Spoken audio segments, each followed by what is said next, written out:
Lisu, sisu, visu, misu, 4 kissan poika. Pyöriskeli, leikitteli kotipihallaan.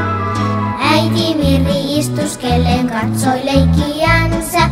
Kasvojansa pestessään hän neuvoi lapsiaan. Lapsikullat, leikkikää, mut älkää menkö jäälle. Kevät sekä syksy ja niin petollinen on. Äiti Mirri työhön lähti, pienet karvapörrit. Leikkimään he jäivät koko joko